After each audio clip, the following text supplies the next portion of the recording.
everybody. Welcome to our live video tour of the UAF Matanuska Experiment Farm and Extension Center. My name is Jody Anderson. I'm the director and I'll be giving the tour today. We're shifting gears a little bit. Well, obviously, we're on Facebook Live, but also because of the weather, I don't know if you guys can see. Lovely it is today. Yeah, we've warmed up quite a bit. I think it's probably in the upper, it's like, according to the thermometer on the wall, it's 41 right now. So that's awesome. But it's also raining, so that's kind of gross. And there's still lots of ground ice. So instead of listening to me walking on ice the whole time, I thought that what we'd do instead is, this is Melissa. She's going to help us today as our filmer. We're staying 6 feet apart, so that's awesome. And we're going to go ahead and we'll do kind of the normal intro to the tour, which will be here in front of our main building, which I just showed you. And then what we'll do is we're going to do a behind the scenes tour today. This is something that we've never done before. Obviously, we've never done a video chat or a live video feed of the tour, but we're also really excited. I'm going to take you guys inside of one of our historic homes. The really cool thing is we'll go into the Kodiak Cottage today. And the Kodiak Cottage is aptly named, and we'll talk about that when we get to it. But we're going to stay outside for a bit, and then we'll wander over to the Kodiak Cottage, talk a little bit about some things happening here. And then we will, the whole time, Melissa will be filming us. And thankfully, Melissa's here, so I don't have to. I have very short arms, so you'll just see my nostrils the whole time if I don't do it this way, if we don't have someone else. And if you have any questions, type us your questions. And we're going to see how long my phone battery lasts, which could be, who knows? We were at 95% when I started, so let's see if that works. So, anywho, all right. So I'm going to give this to Melissa. Thanks, Melissa. Hi, everybody.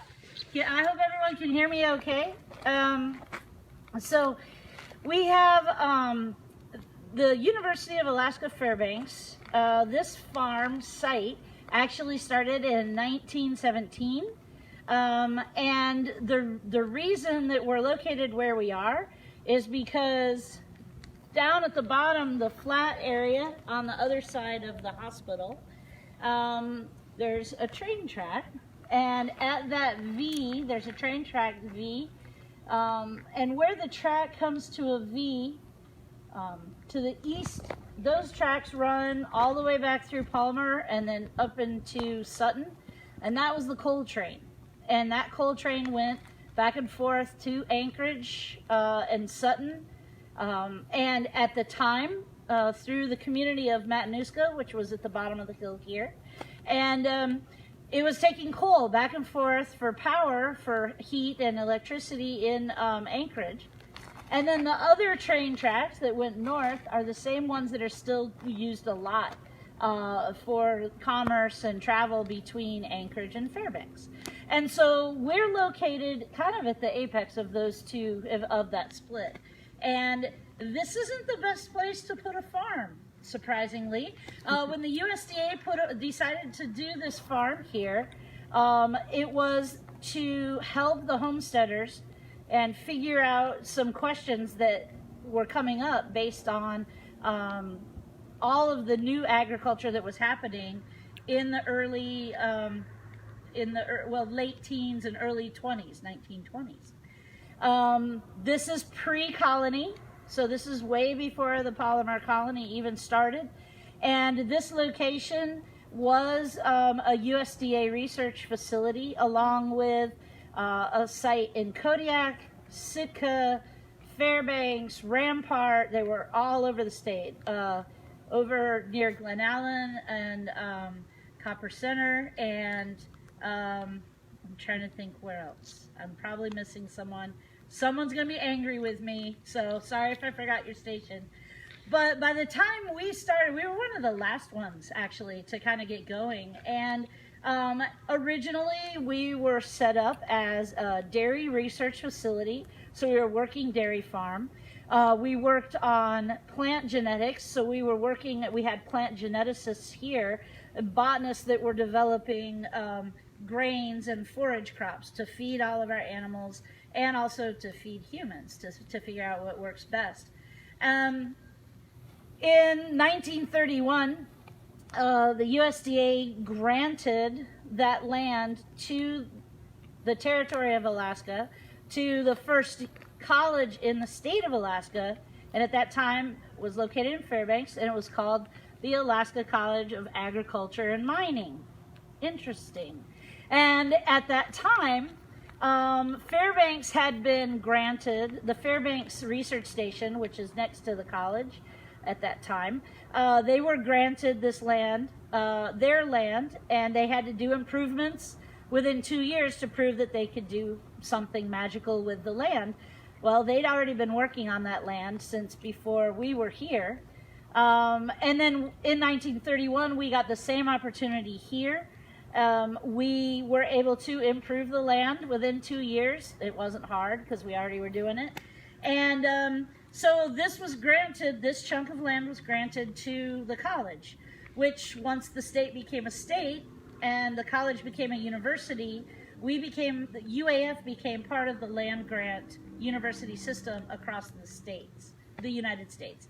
So even though we're located in Palmer, and we're only, less than 2 miles from UAA's Matsu College up the hill, we're actually connected to the University of Alaska Fairbanks because we're part of the land grant system. So that's kind of how we are. So today we sit in a really interesting location. We have 920 acres. Most of what everybody sees is what they see when they drive by on Trunk Road.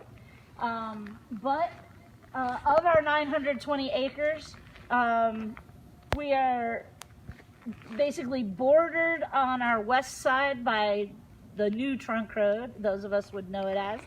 On the north side, we're bordered by the University of Alaska Anchorage and the Matsu College campus.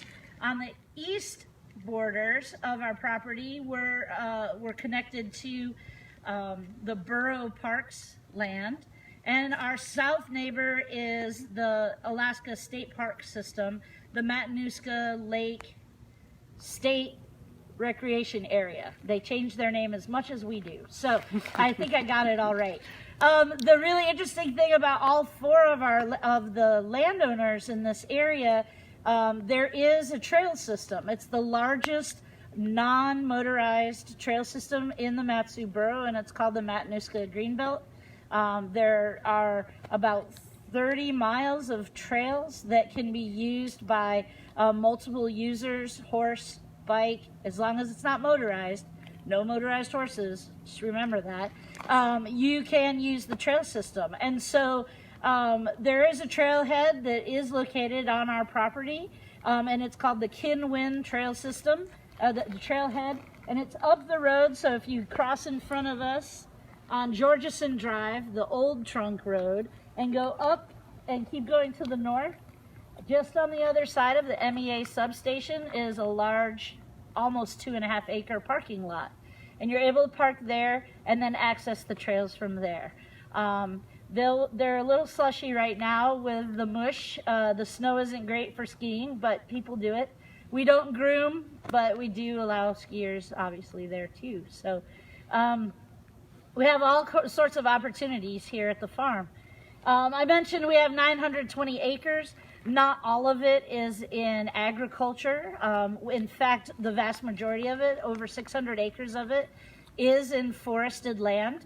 If you've ever seen this part of the state, if you've ever visited this area, we're located on the end moraines of both the Matanuska Glacier that came from the northeast and kind of swept down this way, And then as it retreated, we're the end result of that retreat, but also the Kodiak Glacier that comes directly from the east and came straight over this way. So we have, we sit on eskers, so basically piles of pushed rock and gravel from the glacial system. And then as it retreated, the soil that builds up on it is deposited from wind deposition. And so as a soil scientist, I know we have really shallow soils here. In fact, we have really poor soils here. Some of our fields are actually 4 and 6 inches of topsoil, and that's it. This isn't like on the Inner Springer system or the Springer system in Palmer, or even across the river over in the Butte area, Bodenberg area, where they have been lucky enough to have deposition from both river and wind, so you get a much deeper soil. And you can see the difference in soil if you just go up and dig Arthur Key's land up, see what it looks like. You'll see much deeper soils there than you would if you were up here in any of our fields. But because we're on these eskers, we have this topography that's very, very hilly. And so the joke is that from 1920s, if it was flat enough to put a field on, there's still a field there. And if it's not flat enough to drive tractors on, there's no field. So we have a lot of forest. Yes, we've also been hit by the spruce bark beetle situation that all of us have been hit by. And we actually have research going on right now with the Division of Forestry and some outside researchers who are working on some background information and just looking at a potential mix of pesticides injected to see if that might even slow it down a little bit, or repel the adults from even being attracted to the tree. So that's something. It's a small piece of research. It's baseline research, but we're really excited about what's happening with that. So that's kind of what we're doing, just in general, what's going on. And I just want to show you guys around down in this area. Straight in front of me, straight to the west of where we're at, is the center cottage. That center cottage was built in 1917. It is the oldest, or one of the oldest, if not the oldest, dimensional lumber cottage or structure in the Matsu Valley. And what do I mean when I say dimensional lumber? It's certainly not the oldest building in the Matsu Valley today, because obviously there are lots of cabins and lots of homesteader structures that are still around today. But the cool thing about the center cottage is that it was actually timbers that were then cut into dimensional lumber like you would find at any box store today. So they cut 2x4s and all of the beams and everything that they needed to build that. And if you look at it again, Melissa will show you, it's so square. I mean, even today, it just sits so square, it's so straight. It is on a poured concrete foundation, and there is a basement and half. Really interesting thing about that, if you look at the upstairs window, where we're looking right now, that actually is, this is a duplex. And I know it's kind of a weird shape for a duplex. It's not what a normal duplex would be, where you'd split it down the middle and half would be on, the east side and half would be on the west side. This is actually split north and south. So if you were to go in on the south side of the center cottage, you could not walk through and come out the north side door, because there's actually a wall built not quite down the center, just to the right of those upper windows, and it cuts the home a little bit more than in half. But that is where the superintendent first lived. So the very first person who kind of ran the farm here was a USDA superintendent. And at that time, superintendents were It was kind of a political position. They weren't really the farmer who was involved in things or the agriculturalist who did the work. They more or less did the politics of the whole station. And then over time that turned into dorm, kind of a dorm setting where people would live on one side and the other. Boys would be on one side, girls would be on the other side. There is a small opening in the closet, and one of the boys was known to have found his way to the girls' side through that very small opening, as boys would do. But for the most part, that's how that worked. And then over years, there have been residents in that home. It survived very well through not just our most recent earthquake, but also the '64 quake. And so we're really thankful that it's still as solid as it is. The walls are all plaster, so there's a lot of damage to the plaster on the walls from the shaking back in November of 2018. But otherwise, structurally, it's absolutely perfect. You can see this, our shed here. Many things have happened in that shed. In fact, on the far end, I was told, or maybe it was in the middle bin, I was told by someone who used to live here, there was a big pot-bellied stove in there, and that this was where the sheep would be, and that they would have the sheep this time of year during lambing season. They bring the sheep inside and keep them really nice and warm with a big old pot-bellied stove, and someone kept running with the stove. It was really kind of funny, but now it's just, you know, it is just a shed. It's nothing magical, but it was built at about in about the late 1920s, early 1930s, along with the other homes here. The mess hall, which is a 2-story square, it was also built in that time period, the late 20s, early 30s. And because this was a working dairy, it was really important, even though we're only 10 miles from Palmer and 10 miles from Wasilla, it's really critical that the people working at the dairy, they'd start milking and have to be here by 4 in the morning. And the roads weren't quite in the shape they are in today. And so it wasn't just a matter of, well, I'll just wake up at home and drive to work kind of thing. So we actually had not only people who would stay here for short periods of time, but we also had lots of families that would actually live in this residence and then be able to be available for milking. There's a question. Yeah. Is the mess hall a catalog house? The mess hall, to my knowledge, it's not a catalog home. I believe it was built on site, but I don't know 100%. It's a great question. I'll have to look that one up. It is a really weird upstairs.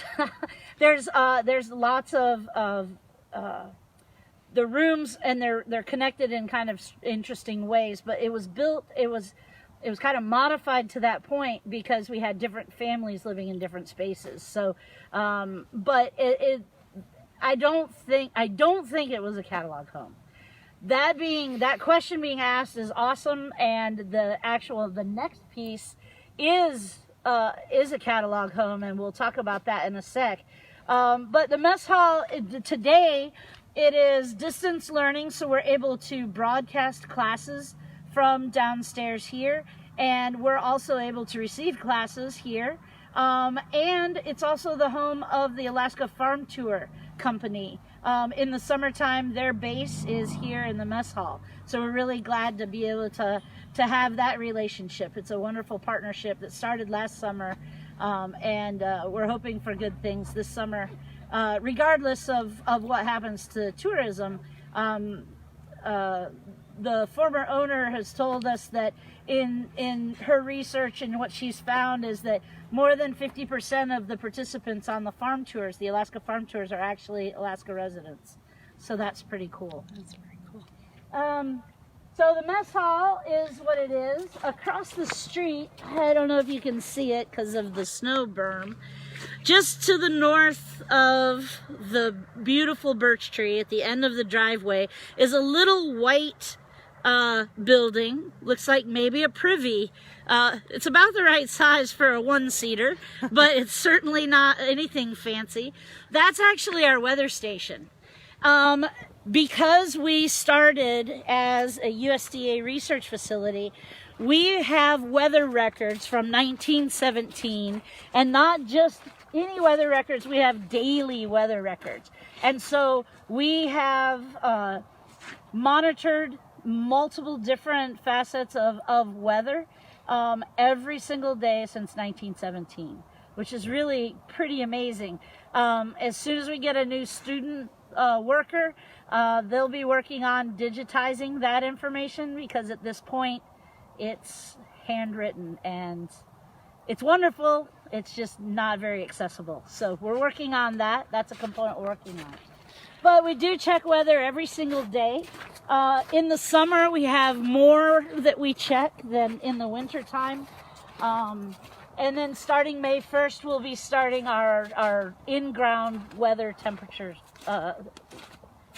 checks as well, in addition to all the other stuff we do. So this is our Kodiak Cottage. This is a catalog home. And I used to give this tour, and the joke is that I don't really lie about everything. I just there's some percentage of truth. But the reality is that we had a tour a couple of months ago, and we had an incredibly enthusiastic tour attendee, who then did some more research, was friends of the grandson of the former superintendent down in Kodiak, at the Kodiak Experiment Station. And the Kodiak Experiment Station had just two of these catalog homes. They were ordered from Iowa, and they are basically like an IKEA kit, if you will, for modern lingo. And for those who don't understand catalog home concepts, it's basically you ordered a kit through a catalog, and you sent them a check, and they sent you crates of material. This is one of the very first build on site pre-cut catalog homes. The company that did this out of Iowa used to just send you the stuff that if you cut it all right, you'd end up with a perfect house. Well, we all know how cuts and lumber and all those things go. So what they ended up starting to do is, for more money, you increased your convenience, and they delivered crates on site that you would build it.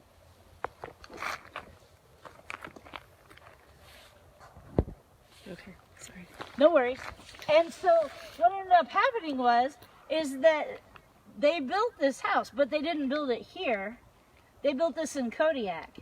And actually, this one was at Caskin Bay, which is away from downtown Kodiak itself. And so when the Kodiak station closed in the early 1920s, the USDA, in their brilliance, instead of saying, well, I guess we'll just sell these homes to people who live here, they decided we'll barge it to the closest station. So they barged this house here from Kodiak. So that's why we call it the Kodiak Cottage. We come up with very brilliant creative names here. And so this is the cottage that we're going to show you guys today. We're going to do a little behind the scenes tour that a normal tour would not be able to have. So we're pretty excited about this. We re-roofed both the Kodiak Cottage and the mess hall the same summer, and it was probably, I don't know, 5-8 years ago-ish. We'll just pick a number. Other than that, there's really, not a lot of work has been done, which is really fascinating. This, we've had directors live here.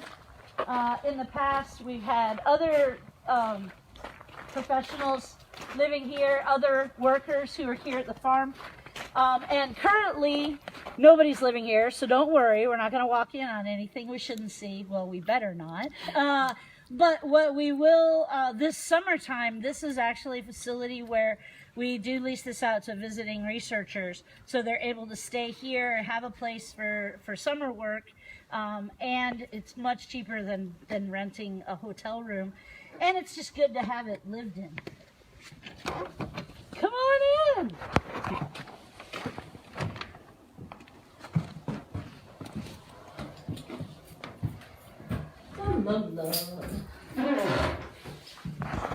Smells like an old home.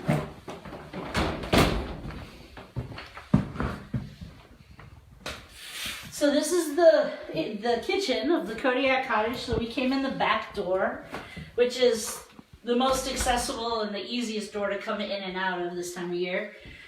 As soon as you walk in, the door that you're met with is the basement door. And we're not gonna wander to the creepy basement, but that's down the stairs. It's a half basement. It's not the whole size. It doesn't have the whole footprint of the house itself. It's about, actually it's about probably 3/4, not half, but about 3/4 size. Currently, this space is being used in the winter time for our community meetings. So we have the Trails group meets here, Peony Association meets here, the Midnight Sun Beekeepers Association meets here. Let's see.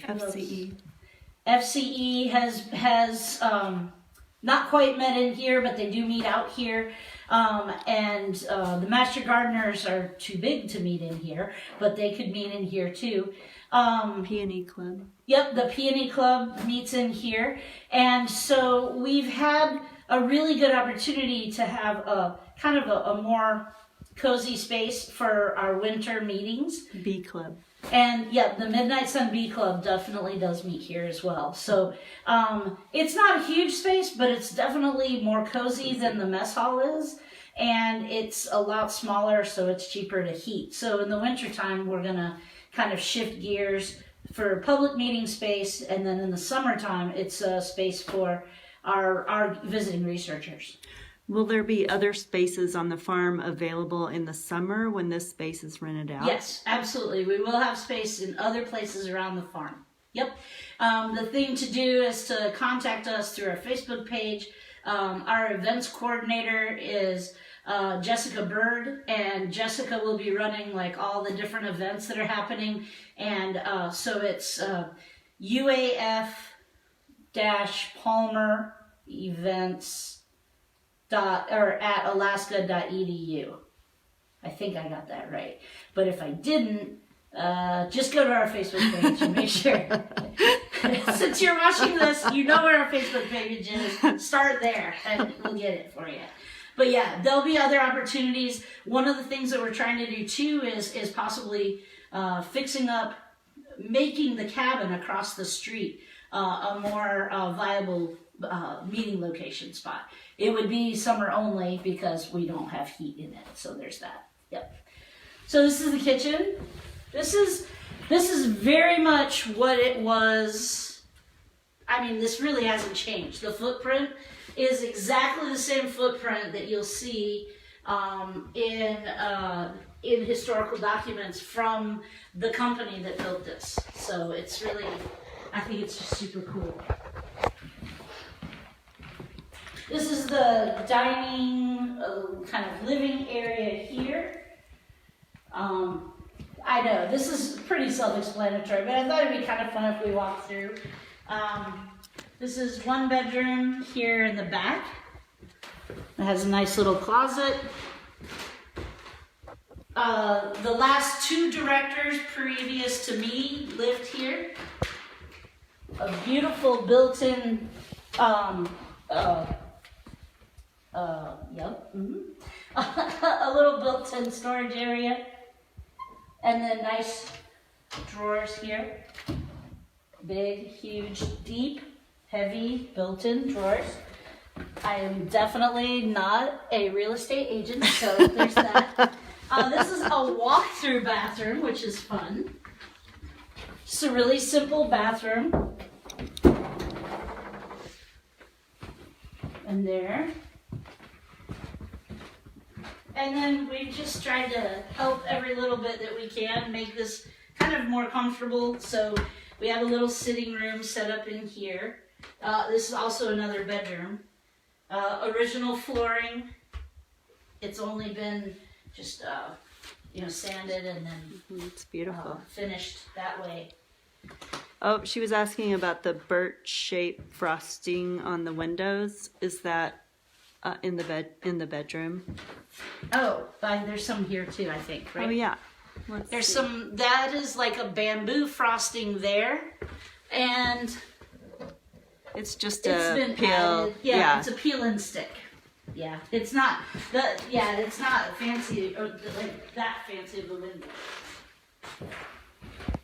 Same here. It's so lovely. This is, in my opinion, the second coolest part about this house is this beautiful porch. It's all glassed in. It faces south.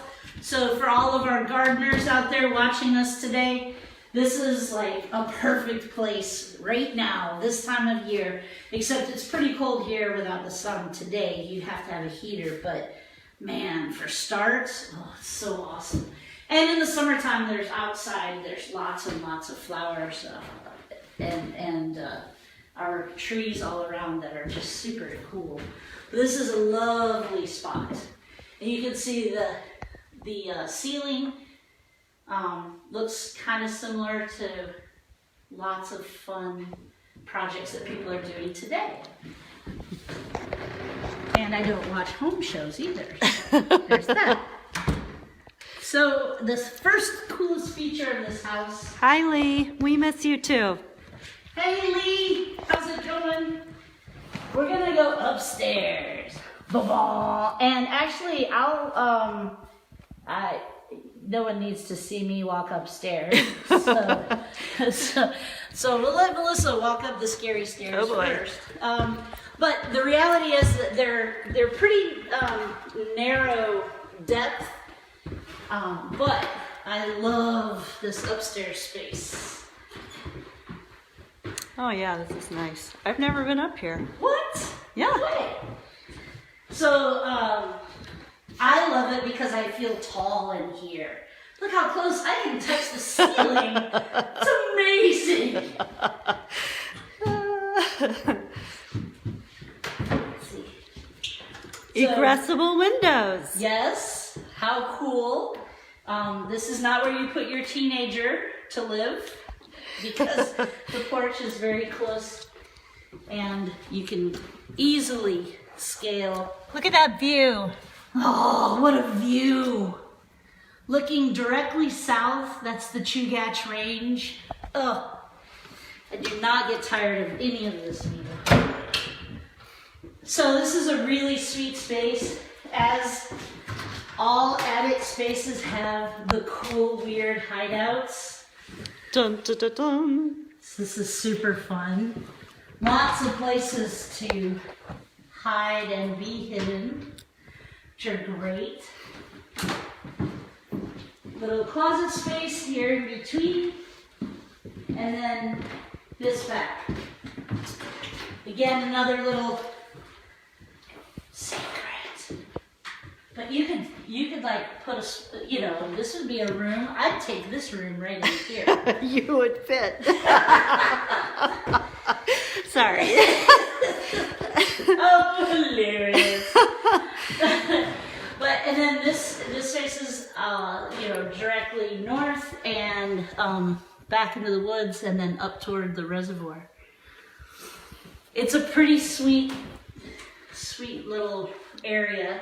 The floors are beautiful too. The floors are, and it's all just natural. I mean, this is the way the house came. I would guess probably some paint changes over the years, but aside from that, this is the same catalog home that was then. When it was barged up, obviously they didn't barge the basement. That would be weird. And so it was most likely set on site, and then a basement was dug underneath. But it's also poured concrete as well. Does anyone have any questions? The Kodiak house, the Kodiak Cottage is, it's a really cool little place, and we're super happy that we've got it as an opportunity for use. We're still keeping it up, and we're still, we're still using it. So it's pretty cool. Awesome. All right, well, let's wander a little bit longer.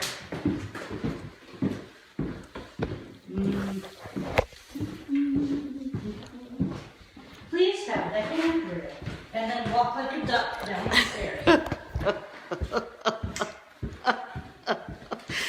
Oh, shoot. Hooray! All right, made it. Yay! And then down we are. So this is the Kodiak house, the Kodiak Cottage. I hope you kind of enjoyed this behind the scenes tour. As we, the earthquake and the damage inside the center cottage, there's so much blue tape on the walls that we probably won't show that one behind the scenes for a really long time. Mess hall also. Hopefully sometime we'll be able to do another behind the scene tour. Yes? When was the last time someone lived in the Kodiak house all year? Oh, that would have been the director previous to me. So that would have been 2017, 2018.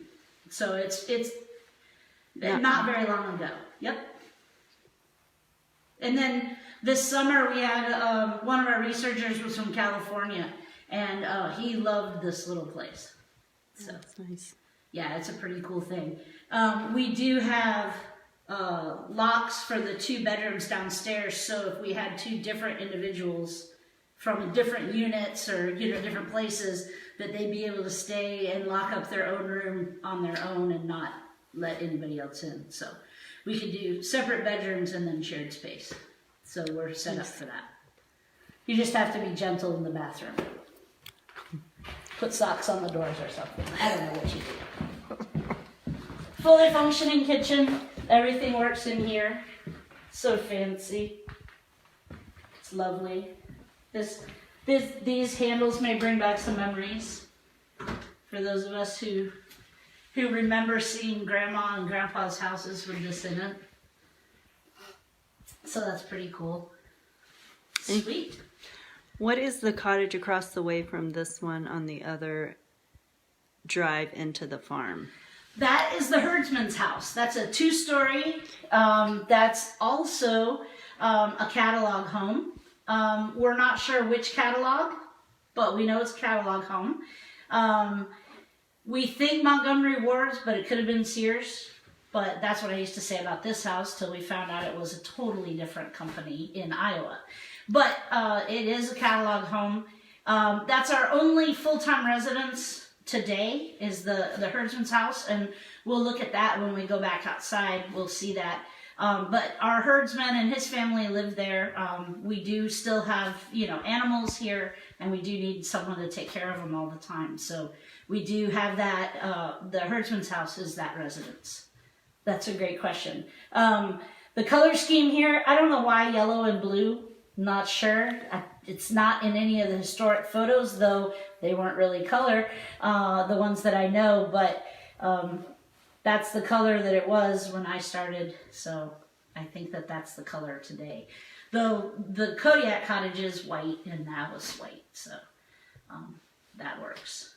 But let's head outside for a sec and find some more things to look at here.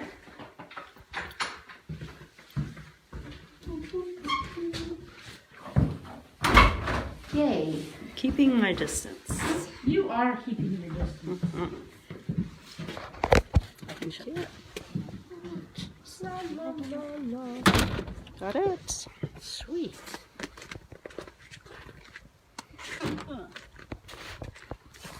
So yeah, these are kind of, well, they're not kind of.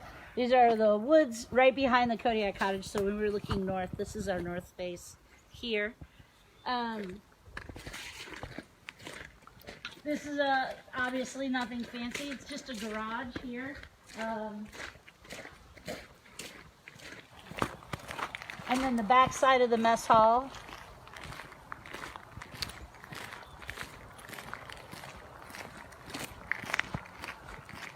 The upstairs of the mess hall, I didn't mention this before, but the upstairs of the mess hall is really an area that we need the most work to be ready for any sort of activities. We don't have this little door, the little Arctic entry door. That's the only way to get upstairs. So even if you're on the first floor, you have to come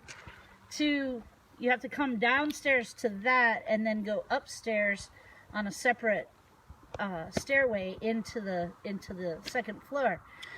So it's going to be a very expensive, engineering heavy requirement for us to get the upstairs fixed. But someday, our vision is to turn the upstairs into kind of a bunk space, if you will, so that there's a couple bathrooms with showers, and then just kind of open bunk space so that we can bring in classes, have weekend courses for students who are off the road system, some of our rural students, and then offer other opportunities for other work going on there. You don't have cows? We do have cows. Yep, we sure do. We have 13 red Angus cows. And just because of the weather and the lack of confidence in my cell phone, we won't look at the cows today. But there's pictures of them all over our Facebook page. And if we're all really good, next month we'll go up and visit them on our tour, because it should be not so much snow. Is this on Old Trunk Road? This is Old Trunk Road. You see the truck that just went by? That's Old Trunk Road. It's now called Georgeson Drive. So that's the new name of that same road. But those of us who've been here long enough will always call it Old Trunk Road. Absolutely. Yep. The center cottage, this is the north entrance, and as I said before, you can't walk straight through. You can see the beige door to the left of the main door. That's to the basement. You can't access the basement from the south side, so you access the basement here. We can see there's a giant puddle right here. Woo-woo! That's what we're in this for. Across the street, I do want to talk a little bit about what's going on over there, especially for the summer. We're super excited. That cabin, the red roofed cabin there, that cabin actually is, it's very interesting. It was built during a class, we can just walk this way. Yeah. It was built during a log home building class that was here at the farm. We used to have 2 log cabins here. You got a low battery. And our battery is dying, so I'll just kind of wrap this up quickly. Anyway, all of those logs were felled here on the farm and then used to build that log home for the log class, which is really cool. Directly across the street are to the left a little bit by the 15-mile-an-hour sign just behind it. Those are community garden plots. We'll be offering those again this summer. We're really excited about. In the north corner, close to the road, is where we'll have our potatoes again this summer. We're hoping to grow another round of, fingers are crossed, like 155 varieties of potatoes. So stay tuned on Facebook for that. Also information about our community gardens, and then other events that are happening here. Always stay tuned. That our Facebook page is really our most dynamic page, where you can learn the most about what's happening like right now in the now. Our website is pretty static. It's got good history, and that's where you can research all of our publications, but it's not got a lot of the up-to-date what's happening right now. So stay with us on our Facebook page. We're also on Instagram.